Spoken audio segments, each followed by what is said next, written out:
Assalamualaikum warahmatullahi wabarakatuh. Apa kabar anak-anakku sekalian? Kelas 7 Madrasah Sanawiyah Nurul Falah Arman. Selamat bertemu kembali pada lanjutan pelajaran yang lalu di semester genap tahun pelajaran 2020-2021. Semoga kita semua dalam keadaan sehat walafiat dan selalu dalam lindungan Allah Subhanahu wa taala. Jangan lupa mematuhi protokol kesehatan karena kita masih dalam masa Covid-19 dan tetap menjaga 3M, memakai masker, mencuci tangan, menjaga jarak dan menghindari dari kerumunan orang banyak. Tetap semangat walau kita belajar dari jarak jauh. Sebelum kita mulai belajar, marilah kita berdoa dengan membaca Bismillahirrahmanirrahim. Yang lalu kita mempelajari sejarah penemuan sel. Lanjutannya adalah senyawa penyusun sel. Sel tersusun atas dua komponen kimia, yaitu senyawa anorganik dan senyawa organik. Senyawa anorganik adalah senyawa yang berasal dari sumber daya alam mineral. Maksudnya bukan makhluk hidup. Senyawa organik adalah senyawa yang berasal dari makhluk hidup serta unsur-unsur penyusunnya terdiri atas unsur karbon, hidrogen, dan oksigen. Senyawa anorganik penyusun sel. Senyawa anorganik yang menyusun sel terdiri dari atas zat-zat sebagai berikut. 1. Air atau istilahnya H2O berperan sebagai media berlangsungnya reaksi-reaksi kimia di dalam sel sebagai pelarut unsur dan senyawa kimia lainnya, serta sangat berperan dalam transformasi zat. 2. Garam-garam mineral terdapat dalam bentuk ion positif atau kation dan ion negatif, anion. Garam-garam yang mengalami ionisasi menjadi ion kation K plus dan Na natrium serta anion klorida. Jadi berfungsi untuk mempertahankan tekanan osmotif dan keseimbangan asam basa dalam sel. 3. Gas meliputi beberapa jenis gas yang terlibat dalam aktivitas sel seperti karbon dioksida, CO2, oksigen, O2, dan amonia NH3. B. Senyawa organik penyusun sel. Senyawa organik yang menjadi komponen kimia sebuah sel yaitu karbohidrat, lemak, protein, dan asam nukleat. Karbohidrat berfungsi sebagai sumber energi bagi sel serta merupakan komponen pembentuk membran dan dinding sel. Karbohidrat bersama protein merupakan komponen penyusun inti sel.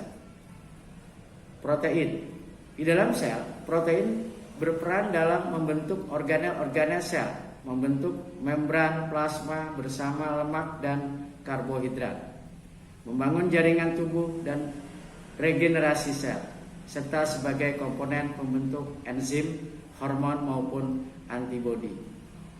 Lemak, lipid. Dalam sel terdapat bermacam-macam lipid yang penting, diantaranya fosfolipid, glikolipid, dan steroid. Lipid memiliki beberapa fungsi, diantaranya membentuk membran sel bersama protein dan karbohidrat, serta sebagai sumber energi cadangan bagi sel. Komponen lipid terbanyak dari membran sel maupun membran intrasel berupa fosfolipid yang tersusun atas asam lemak dan gliserol. Asam nukleat. Dalam sel terdapat asam nukleat berfungsi sebagai faktor genetik. Koenzim pembawa energi dan pengatur biosintesis protein. Asam nukleat yang paling umum yaitu DNA. 3. Ukuran sel. Sebagian besar sel berdiameter antara 1 hingga 100, atau ada perbandingannya di situ 1/1000 mm sama dengan 10-3 mm. Jadi ukuran sel berkaitan dengan fungsi sel tersebut dan organel-organel sel yang melakukan proses metabolisme. Agar dapat berfungsi secara optimal, sel harus berukuran kecil. Mengapa sel tidak berukuran besar saja? Hal ini berkaitan dengan perbandingan luas permukaan terhadap volume. Volume sel menentukan banyaknya aktivitas kimia yang dapat dilakukan sel per unit waktu. Adapun luas permukaan sel menentukan banyaknya substantif yang dapat masuk dan keluar sel serta banyaknya zat sisa yang dikeluarkan sel. Sekarang kita perhatikan ilustrasi 3 buah kubus yang diumpamakan sebagai sel berikut. Nah, di sini ada tabel satu-satu perbandingan rasio luas permukaan terhadap volume. Kalian perhatikan luas permukaan total, tinggi kali lebar kali jumlah sisi kali jumlah kotak. Di ini kecil, sedang sampai yang besar. Volume total tinggi lebar kali panjang kali jumlah kotak. Rasio luas permukaan terhadap volume luas atau plus volume. Itu gambarannya. Jadi berdasarkan tabel tersebut dapat ditarik kesimpulan sebagai berikut. A. Kubus. Yang pertama mempunyai rusuk dengan ukuran 1 satuan. Apabila dihitung luas permukaan selnya akan diperoleh hasil 6 satuan persegi. Dan apabila dihitung volumenya akan diperoleh hasil 1 satuan kubik. Sementara rasio luas permukaan terhadap volume adalah 6. B. Pada kubus kedua, ukuran sel meningkat menjadi 5 satuan pada setiap rusuknya. Dengan demikian, luas permukaan menjadi 150 satuan persegi dalam volumenya, yaitu 125 satuan kubik. Pada sel yang kedua ini, rasio luas permukaan terhadap volume lebih kecil daripada sel yang pertama. Kondisi ini menyebabkan proses metabolisme menjadi lebih lambat dan sel mengalami kesulitan untuk menerima nutrisi serta pembuangan zat yang tidak berguna. Karena jarak sebagian besar sitoplasma dengan membran luar relatif jauh. C. Pada sel ketiga, sel besar yang mempunyai panjang rusuk 5 satuan dibagi menjadi banyak sel kecil. Masing-masing memiliki rusuk 1 satuan. Jika sel yang besar tersebut dibagi menjadi banyak sel berukuran lebih kecil, akan diperoleh rasio luas permukaan terhadap volume yang lebih besar sehingga dapat memenuhi kebutuhan setiap sel untuk memperoleh nutrisi dan mengeluarkan zat sisa. Kondisi inilah yang menjelaskan bahwa sebagian besar sel berukuran kecil dan organisme yang berukuran besar tersusun atas sel-sel berukuran kecil. Kita lanjutkan yang keempat. Struktur sel prokaryotik dan eukaryotik. Berdasarkan strukturnya, sel dibedakan menjadi 2, yaitu sel prokaryotik dan sel eukaryotik. Kita lihat tabel di bawah ya. Kalian simak bersama-sama. Jadi bakteri memiliki struktur sel prokaryotik. Sel prokaryotik ini terdiri atas beberapa bagian, yaitu dinding sel, membran sel, sitoplasma, mesosom, ribosom, serta materi genetik berupa DNA dan RNA. Dinding sel berbakteri tersusun atas peptidoglikan, lipid dan protein. Dinding sel berfungsi sebagai pelindung dan memberi bentuk yang tetap. Membran plasma tersusun atas molekul lipid dan protein yang berfungsi melindungi isi sel serta mengatur lalu lintas ion-ion dan molekul-molekul yang masuk dan keluar sel. Sitoplasma tersusun atas air, protein, lipid, mineral, dan enzim-enzim. Lisosom berfungsi sebagai penghasil energi, ribosom berfungsi sebagai tempat sintesis protein. Materi genetik berfungsi untuk membawa sifat-sifat yang harus diwariskan kepada keturunannya. Beberapa sel bakteri memiliki flagella dan villi. Flagella berfungsi sebagai alat gerak dan villi berfungsi sebagai tempat perlekatan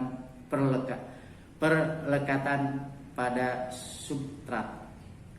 Kalian perhatikan gambar di bawah, gambar 1.3. Tumbuhan dan hewan memiliki struktur sel eukariotik. Sel ukuran eukariotik ini memiliki struktur yang lebih kompleks dibandingkan sel prokariotik.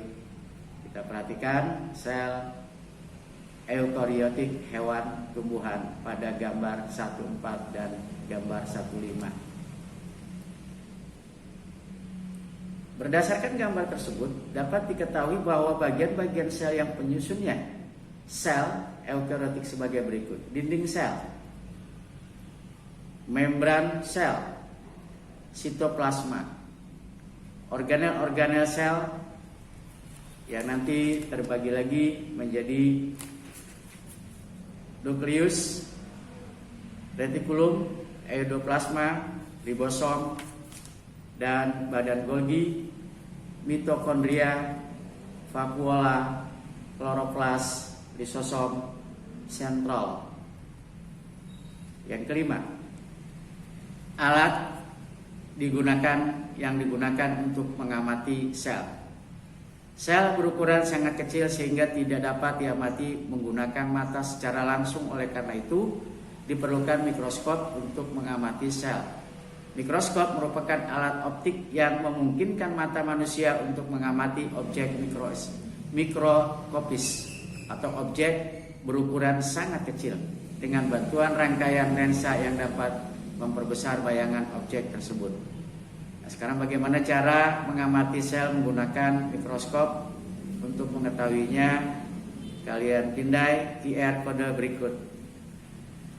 Jadi cara menggunakan mikroskop.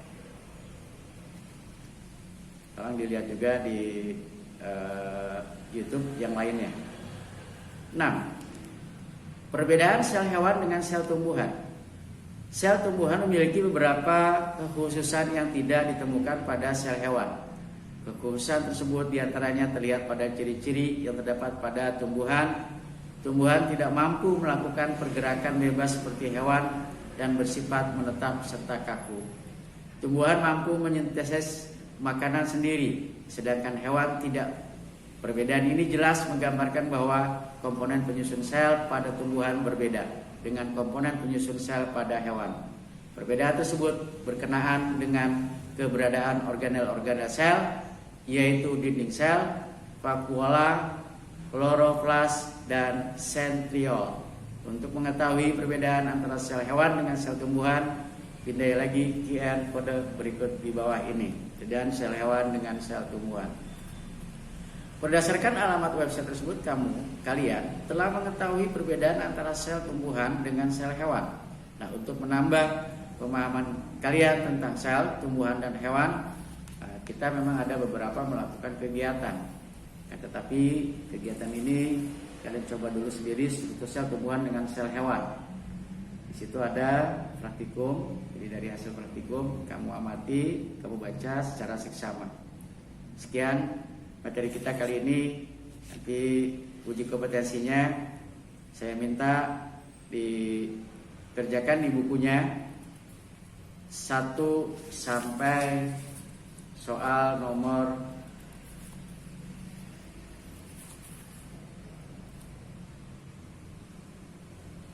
15 dan bagian B-nya 1 sampai dengan nomor Selamat mencoba latihannya langsung di buku. Tolong bukunya sudah ada di sekolah, kalian ambil melalui orang tua kalian, baik buku LKS maupun buku Intan Pariwaranya atau buku ringkasan materi paketnya. Sekian, kurang lebihnya mohon maaf. Kita akhiri dengan ucapan alhamdulillah. Wabillahi taufiq wal hidayah. Wassalamualaikum warahmatullahi wabarakatuh.